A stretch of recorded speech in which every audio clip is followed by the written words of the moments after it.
I'm Sunitha calls it cheap. Today we'll be discussing the ramifications around Trump tariff. There's a lot of retaliatory tariff talk. There's also talk of trade diversification. And in countries like Canada, there is talk of boosting internal trade between provinces by removing trade barriers. In Ontario, one of the largest provinces of Canada, the Premier even scrapped the Starlink contract, which would provide internet connectivity to rural areas. However, soon he withdrew that decision. Perhaps he realized it would be capital intensive and time consuming to start a project like that from scratch. And same is the case with US cars. If they want to go in for complete onboarding of car production done in other countries, and then it would be that it would require 75% boost in output, production output, and around 50 billion or more of investment. But that's not the only issue. That's not the only barrier to domestic production of cars. There are about the U.S. consumer is used to diversity in vehicle choice. There are about 328 types of vehicles, of car vehicles that they can choose from. Domestically, only 121 of them are manufactured. So it's not going to be a cakewalk for any country, including the US. And to discuss this in detail and to give us a better perspective, I'm joined now from the US by Mr. Gary Huffbauer. He's a senior fellow at PIIE. Mr. Huffbauer, thank you so much. You're joining me from the US. I'm not sure which state you're in right now. Are you in Arizona or? I'm in New Mexico. Oh, in New Mexico, okay. You are with PIIE, which is the Peterson Institute of International Economics. And Right. The topic of discussion today, of course, is the Trump tariffs. And we've come a long way since the last time I chatted with you on tariffs, and you talked about the negativity of tariffs. However, now we have a broader framework of what exactly is on his mind. I would like to keep the conversation more towards Canada. Of course, it's impossible not to talk about the others. So my first question to you is, the deficit has actually seen an increase in 2024 by, I think it was 17%, and it's jumped to 1.2 trillion. Yes. Keeping that in mind, would you let me interrupt you there. The U.S. merchandise trade deficit is 1.2 trillion. The U.S. has a surplus in services, things like education, entertainment, finance, accounting, transportation, of about 300 billion. So the current account deficit is a little over 900 billion. But it's true that Trump is really focused on the merchandise trade deficit, so we can talk about that. To the best of my understanding, it's basically the manufacturing sector, manufacturing products that are finding their way more into the U.S. Is that correct? Yeah, it's the merchandise trade deficit is dominated by manufacturers, but also in those figures are agricultural trade and minerals, like ore, copper ore, iron ore. So that's also there, but manufacturers are the dominant portion. What's going wrong here? I mean, in terms of, is he justified in having tariffs and so reducing the trade deficit? No, absolutely not. His view is that by imposing the tariffs, he will decrease the deficit. That is very unlikely to happen. He doesn't understand macroeconomics, even though he was a graduate of the Wharton Business School, and he must have had a course, but he didn't learn anything there. The deficit, which is focused in manufactured goods, is a result of U.S. expenditure being larger than U.S. production, and the excess goes into the deficit. This is also talked about as a savings investment balance in the U.S., where investment, very broadly defined, exceeds savings. So putting these tariffs on, it will not decrease the deficit, and also it will probably not much increase the manufacturing sector, because when you put tariffs on, you hurt some part of the manufacturing sector, which are using inputs. An awful lot of the deficit in manufactured goods is inputs used for production of manufacturers in the US. And manufacturing production is actually doing very well. The number of employees in manufacturing is now about 8% of the total US workforce, which is about 150 million people. In numbers, the number of manufacturing employees is about 13 million, about the same as it was in 1955. But of course, the production is much larger because manufacturing has been very productive. And it's not, the manufacturing sector today requires lots of skills. Very few people can come out of high school and go into manufacturing because it requires much more skill than that in terms of training or in terms of computer literacy or whatever. So the notion that there are a lot of people waiting to join the manufacturing sector is it's just plain wrong. There are about twice as many manufacturing jobs available as there are people looking for manufacturing jobs. It's So if the I may, arithmetic didn't work. Go ahead. sorry, if I may interrupt you. So the crux of what you're saying is that the endeavor of Mr. Trump should be to get in technical skills or manufacturing skills or enhance education policy to incorporate technical skills and manufacturing skills so that manufacturing can be made easier within the US. So you're saying that education or technical skills is the barrier to the US. Yeah, that's right. And I've studied very intensely the chips industry, and there's a big report on our Peterson Institute website about the chips industry. And all these firms which are building huge foundries, that's what they're called, foundries or fabrication installations, they can't find the workers. And they're trying to train them up. They're putting on they're adding money to training colleges, having their own training program. But that's a real issue. And the same would be true in many other parts of the manufacturing industry. There just are not a lot of workers available. Our unemployment rate is very low. It's only about 4%. And that represents people who want to move from one job to another, one part of the country to another. And so there are not a lot of, people who are able to fill these jobs. So you put on the tariffs, you're going to increase the prices, that's for sure, but it will take time to increase production. So do you think the immigration, that also points towards an immigration policy that's flawed? Because, the kind of jobs that would increase reduce the trade deficit are in manufacturing. So the immigration policy also needs to address these kind of issues. So education and immigration, these are two things that would perhaps solve a focus. Yes.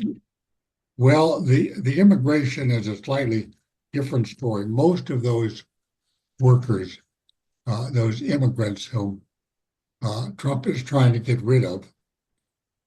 Most of them are either in construction, like in LA now with all the wildfires, they're going to need a lot of construction workers to rebuild homes. They can't find enough of them.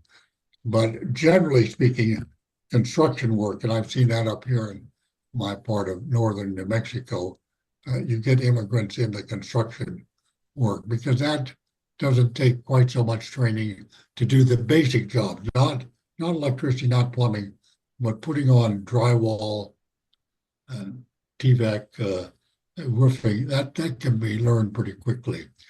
The other part of the uh, economic activity that immigrants go to is agriculture, and they're very much needed, especially in to do anything which involves any kind of picking of crops or very close attention, as in California.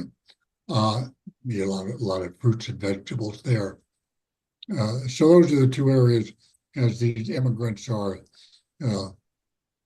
deported, they're going to be very short of workers. So with Canada, I'm failing to understand why 25% on Canada, because most of the, Yeah, according to the, there was this NAFTA was replaced by UMSCA, the US Mexico Canada trade right, agreement, and there's right. a kind of synthesis or a complementary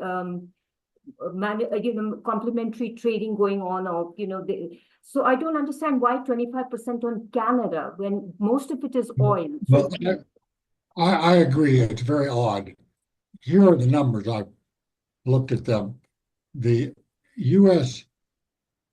Trade deficit with Canada in 2024, the numbers have just come out, in merchandise trade again, is $63 billion. With Mexico, it's $172 billion. So Canada is much smaller in terms of the trade deficit. And you could fairly say that a lot of the trade deficit with Canada is due to U.S. imports of petroleum and some natural gas from Canada. Uh, Canada produces a heavier grade of petroleum than most U.S. Uh, wells do, and that heavier grade has been used by refineries in the Midwest and Houston for some time, and they're adjusted to that heavier grade, and that's a big number. In terms of auto trade, which I know Trump is very focused on the auto industry, it's approximately balanced. The U.S. exports about as much as it imports. Within a couple of $1 billion, one way or another, the U.S. might have a small trade surplus in the auto and parts with Canada. So my explanation of Trump on Canada is has a couple of parts to it. One, he has a general grievance against almost all foreign countries that they've been unfair to the U.S. Almost everybody. It's ridiculous, but that's how he feels that there's unfairness. And secondly, he seems to have a personal antagonism with Prime Minister Trudeau. And that has spilled over into these debates. And then third, he has this notion, which is it's ridiculous. I mean, this notion that somehow Canada should be the 51st state. I mean, it's so out of it's just ridiculous. isn't that serious? I He, mean, is he he, serious? Is he he serious keeps saying about it. Yeah, he keeps saying it. It's not going to happen. It's nonsense. But maybe he says it just to irritate Prime Minister Trudeau. I don't know what the argument is. He really wants to take over Greenland, no doubt about that. and something about the Panama Canal, but Canada's nothing going on there. Just, But ju- for just those kind of so irrational reasons, he has attacked Canada. Yes. So do you think this is all going to lead to a kind of belligerence leading towards a war? I mean, Greenland won't, they're not Uh, going to give up their sovereignty. Do you think you it's, know, I think what's going to happen, and this is just my guess because probably even Trump himself doesn't know what will happen. Clearly, Prime Minister Trudeau has greatly increased the Royal Canadian Mounted Police and uh, the border force by a couple thousand workers. So there'll be more surveillance of the border on the Canadian side. Now, that will result in some reduction in the number of immigrants from Canada to the US. It's not a large number to begin with, but there'll be some reduction because probably, there are places which are not now patrolled, which will be patrolled. It won't mean any difference to fentanyl because because Canada is not a big supplier of fentanyl, and fentanyl is so concentrated. All the fentanyl that comes to the US from Canada in a year could be put in the back of an ordinary car. I mean, it's so easy to transport it, and I don't think very much comes from Canada. So it won't make much difference, but it will. It's a kind of a headline that Trump can get. So that will happen. Now, what else can Canada do?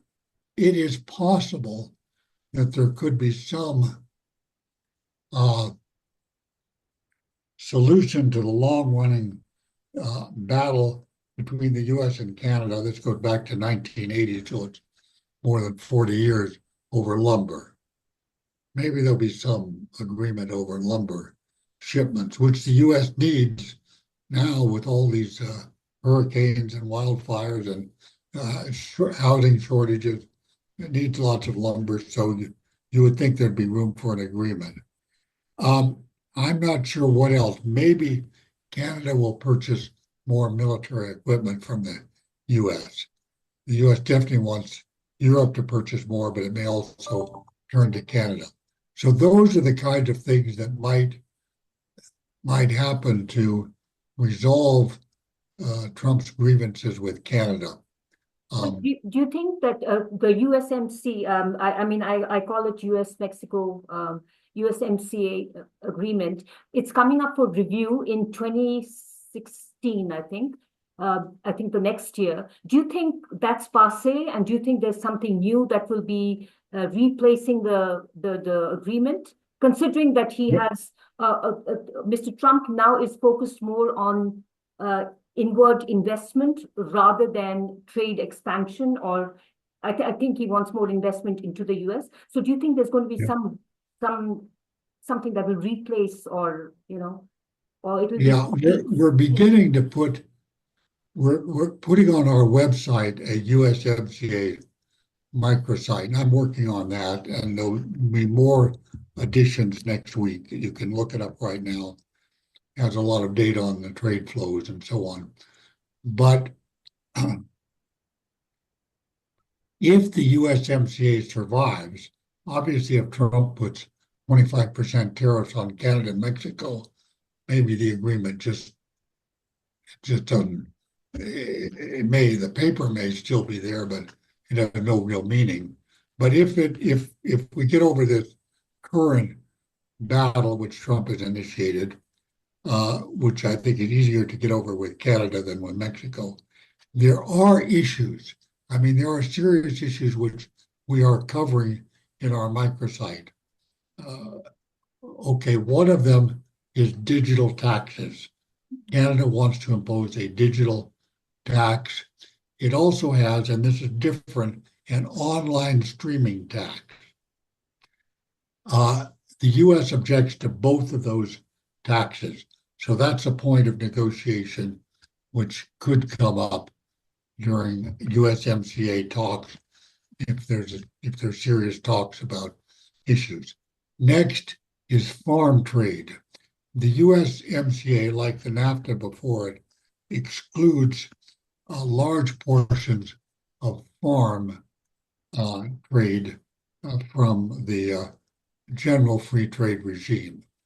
Most irritating to Trump is dairy, which would mean milk, butter, cheese, eggs.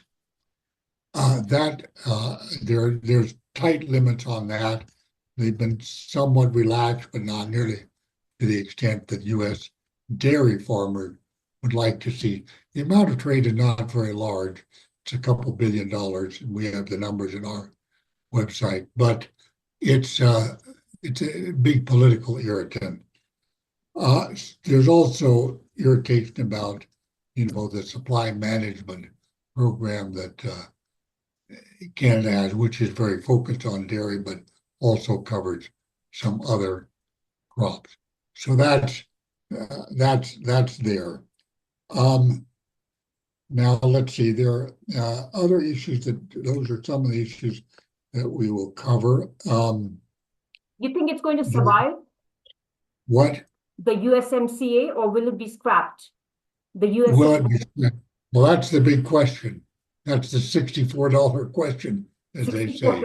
It may very well be scrapped. I want to go back and maybe make a comment on something you said earlier. Please, yes. The USMCA was negotiated in 2018, but it did not go into force until June 2020. And at the same time, the old NAFTA was terminated. So that happened actually it went into force on July 1st, 2020. And the NAFTA was scrapped on the same day. So that's the current regime. And as you know, it's subject to a review after 6 years. So that makes it June 2026. But there's all this Trump tariffs have accelerated the looking at the USMCA. So I think much of the negotiation, if it survives, will happen this year. I think there's a 50% chance it will survive. 50-50, not more than that. And not because of Canada. The big problem with the USMCA is Mexico, and it has 3 components that will be very hard to resolve, even with the best Mexican efforts. One is the big bilateral deficit that I mentioned of $172 billion in merchandise in 2024. And services trade between U.S. and Mexico was approximately balanced. U.S. exports to Mexico, a lot of finance, entertainment, but there are U.S. travelers to Mexico, and tourism is a big, you could say, U.S. import because Americans spend money in Mexico. Approximately balanced. Well, Mexico globally doesn't have much of a trade surplus. It imports from other countries, including China. And part of the U.S. demand is essentially that Mexico do what the U.S. is doing and reduce its imports and its whole commercial relations with China. Well, Mexico may or may not decide that that's in its best interest. So that's issue number one. Issue number two, which is part of that, is the auto industry. The auto industry has done very well in Mexico. And back in the 1980s and 90s, it was hopelessly inefficient. But anyway, the big revolution in the Mexican auto industry is part of NAFTA. And it's very prosperous. And what Trump wants is firms like Ford or Chrysler or Nissan or Volkswagen not to build new plants in Mexico, but to build them in the U.S. I mean, that's like taking jobs away from Mexico in one of its most successful sectors. That won't be very popular, and that's hard for Mexico to accept. And a Okay, lot of the third, capacity building too. that's what Trump wants. And of course, he does not want any electric vehicles from China, from Mexico, from Canada, from any place. He doesn't like electric vehicles. So uh, he doesn't necessarily want them to be built in the US. He just doesn't want them. So anyway, that's his idea. And I don't think the auto firms are very happy about this because he's asking them to do things which are going to cost them more money and they'll be less efficient. But then the third thing, well, maybe there are two other things. The third thing, which is the most difficult, is the cartels in Mexico, because they, unfortunately, thanks to policies that AMLO has followed and long history in this, the cartels really control quite a bit of territory, cities, and the states in Mexico. And it's very difficult. The Mexican government is trying to, Sheinbaum will do what she can to try to control the cartels, but the U.S. has said that it wants to declare them as terrorist organizations and then use U.S. military action against them. That will be very unpopular. That's quite a difficult thing. I don't know if you are familiar with the history of Ireland. I lived in Britain at one time, and I know the history of Ireland. And the IRA, the Irish Republican Army, was a problem for Ireland for, I don't know, 40 years. And it was brutal, but not as brutal as these cartels are in Mexico. And it's very hard. It's been a long time for Ireland to get control over the IRA. And whether Mexico can do that to Trump's satisfaction remains to be seen. And fentanyl is part of that. But, even if you had no fentanyl from Mexico, it's going to be produced in the US. It's very easy to produce it. And there will be chemists who know how to do that, and they'll come to some remote area like where I live and produce it. And then finally, there's the immigration issue, which I do think Mexico putting these 10,000 troops on the border, that can stop the immigration. I mean, you see with the planes, you can see the people trying to cross and you can stop that. So that's the easiest one to solve. But these other three issues are very difficult. So coming back to your original question, I'm not sure the USMCA will survive because those problems cannot be resolved, in a year's time. The other point is that we are seeing a shift in the trade flows. For instance, I was watching television and Japan is already being wooed instead of China. And then there is this whole thing about Canada wanting to diversify and to diversify its trade flows, especially, considering what they've gone through, the 25% threat of tariffs. And there's also a lot of other movement in terms of Mexico being wooed by China. China's, as you yourself said, it's received some 1.4 billion just in the first half of this year. So do you see a shift in trading patterns, trading alliances? Okay. Well, it's true that with the U.S. Trade war with China, U.S. bilateral trade with China has gone down. And now China is the number 3 trading partner with the United States. Mexico is number 1, Canada is number 2, China is number 3. Back in 2018, China was number 1. So, and I believe Canada was number 2 and Mexico was number 3. So there's been a reversal thanks to the trade war with China. And if Trump increases in a big way, not just 10%, but in a big way, trade barriers with China, import tariffs, and also export limitations, that will just push more of that kind of production into Mexico. So that will worsen, from Trump's standpoint, the U.S. bilateral trade position with Mexico. But that looks like it's probably going to happen.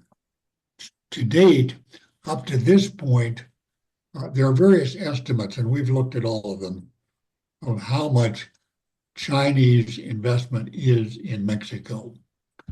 And the Chinese Ministry of Economic Affairs has a number of just 2 billion. That's too low, but the way they count it is just direct from China to Mexico. Much of the Chinese investment goes by way of the Virgin Islands or the Cayman Islands or someplace else, and then back into Mexico. The Mexican authorities, they have an estimate, and it's just a little bit higher, 2 or 3 billion. Rhodium, a firm in New York, has the largest estimate, and they say 13 billion of Chinese investment in Mexico today.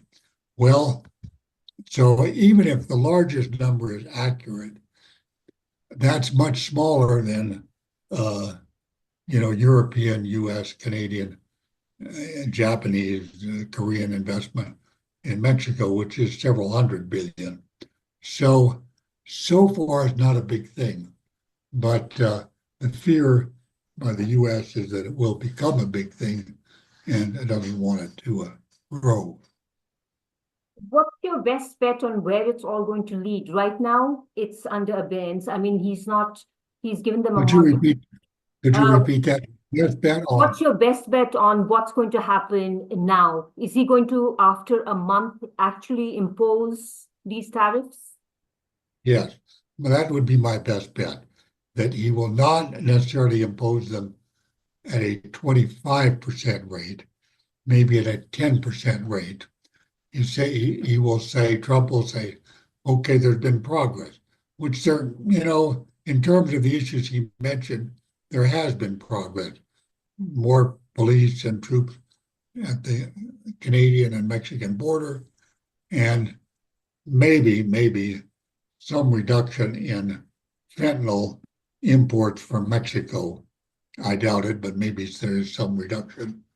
And so he could point to that, but then there's not been any change really in the trade deficit with Mexico or with Canada for that matter. And then he has these other, what I would call industry-specific grievances. Autos is absolutely number one. And then I mentioned the digital taxes, that's way down, but that is there as well. Lumber, maybe something on steel are issues. So because of those continuing grievances, I think he will put on some tariffs, and my guess right now is 10%. And then, but with the threat that he will increase those tariffs if, more progress isn't made on the issues that he identifies. And in that scenario, I'm not sure if the USMCA survives. We will see. What about reverse tariffs by Canada on Starlink and on a number of other products coming into Canada, and then there's threat of reverse tariffs from other countries as well, Right. like China.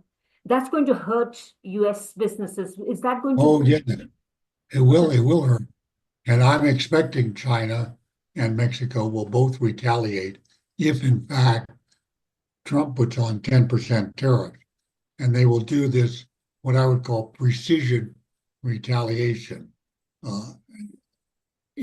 tariffs on particular products made in Republican states, and there will be unemployment in certain factories that were oriented to shipping to Canada or to Mexico.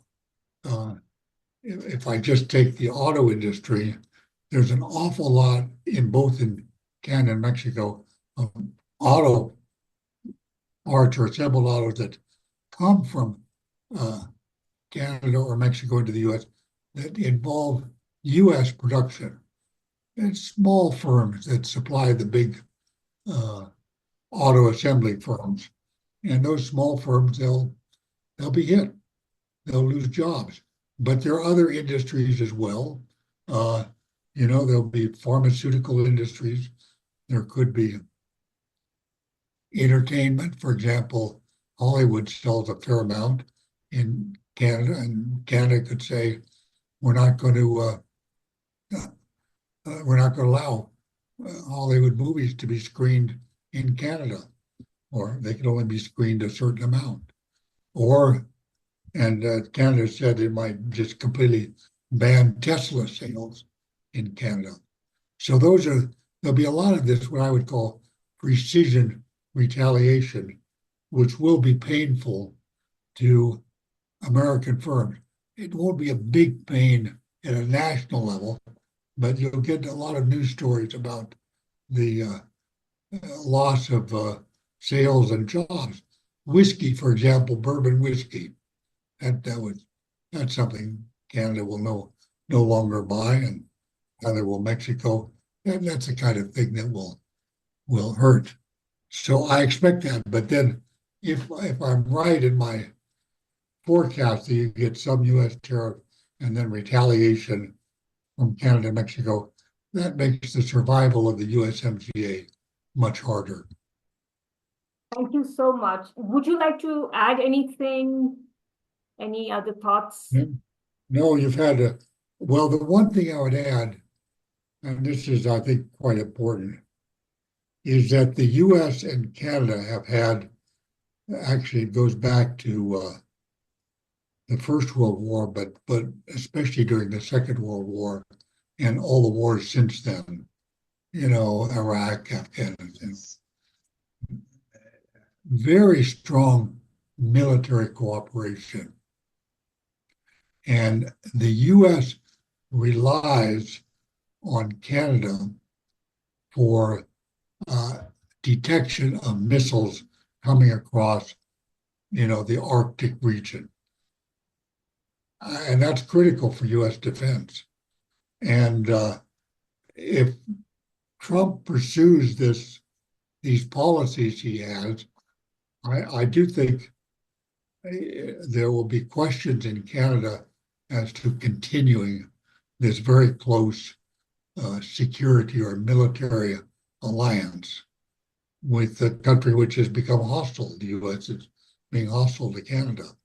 So that's an issue which has not been much talked about yet.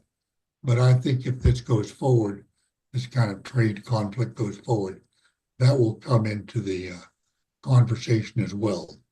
So that's very worrying. Thank you so much.